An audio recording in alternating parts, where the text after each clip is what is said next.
Over the last 8 years of making Project DIVA content, I've done many things with this franchise. A whole series with requests, a Nuzlocke entirely meant for fun, and even putting in cool and funny mods. I even played the arcade cabinet for the first time last year, or 2023 if you're watching after 2024. I made a video talking about how much fun I had with it, despite my personal flaws, and with it came some interesting things I didn't know about. Apparently, the arcade cabinets got updates, but the machine I had didn't have those updates, and they had updated ones in Taiwan? Well, there's a twist. Whether it was a one and done or a repeat play, I was happy that I finally achieved one of my dreams. But something bigger was coming. You may have heard the story like hundreds of times, but I was given the gift of my dreams. A trip to Japan, the home of the Project DIVA series. I knew as soon as I got the news of what I had to do.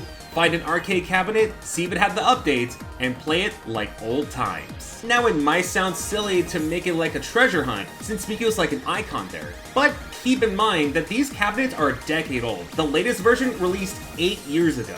Would it really be that easy to find one of these in Japan nowadays? I mean, the arcades there change cabinets all the time, to the point where it seems like an impossible task. But I was determined. I will make it happen. Some way, somehow. Now, I normally don't shelf this in the middle of the video, let alone the beginning, but if you are enjoying content like this, let me know by leaving a like and subscribing to the channel. It may not look like much, but trust me, it helps out a ton. Upon arriving in Japan, I was greeted to the first hotel I'd be staying at, the Sheraton Grand Tokyo Bay. Honestly, the best hotel I've ever stayed at. But I really don't want this video to make a sudden curveball. Plus, I have a video on my whole trip right there. You should totally check it out afterwards. What it did have though was an arcade with so many cool games and cabinets, but no Project DIVA cabinet in sight. As unfortunate as it may sound, it's also understandable since this arcade was run by Bandai Namco. This meant that only games and cabinets that were made by them were present. It's rare to see in the West, but companies can run their own arcades, even Sega. So unless these two companies made an agreement allowing the cabinet to show up in a competitor's arcade, their existence here are beyond paper thin. On the plus side, I did play Taiko Tsujin for the first time, and not gonna lie, I really like it. Let's fast forward to my 6th day in Japan. This is where the hunt truly began. I had screenshot all the possible locations of the cabinets in Tokyo on the official website, which probably hasn't had an update in years, especially with the whole chaos that was 2020, but this was my best and only source. Looking at this list, I noticed some buildings seemed pretty close to each other in Chiyoda-ku, so I set the location of the nearest arcade on my phone, boarded the train, and headed towards a place called Leisureland. Now, I know it sounds like a suggestive store, but trust me, it is an arcade. I arrived there about half an hour before the building opened, so I roamed around the nearby area, and when it was 10 AM, I headed straight back for Leisureland. After 2 floors of crane games and another set of escalators... Yep, they have it.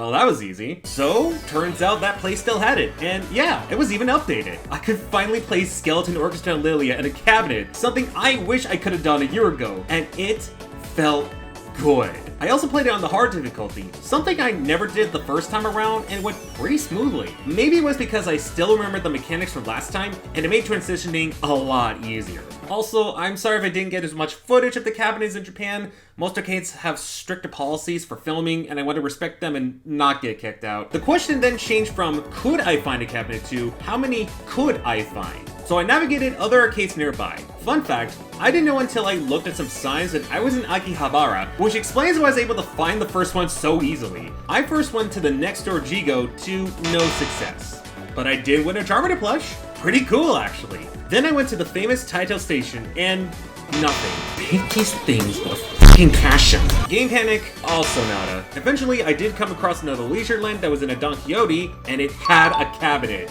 And also a maid cafe.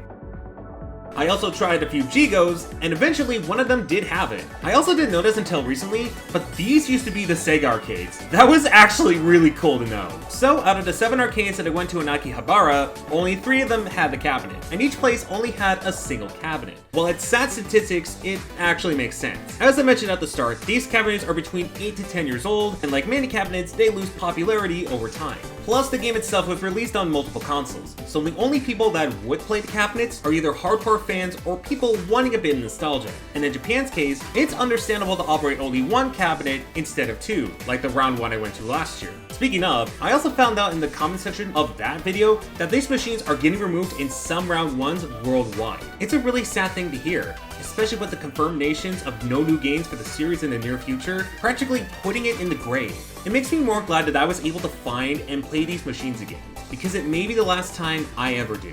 Unless I take this suggestion and buy one for myself, but... Where would I even put it?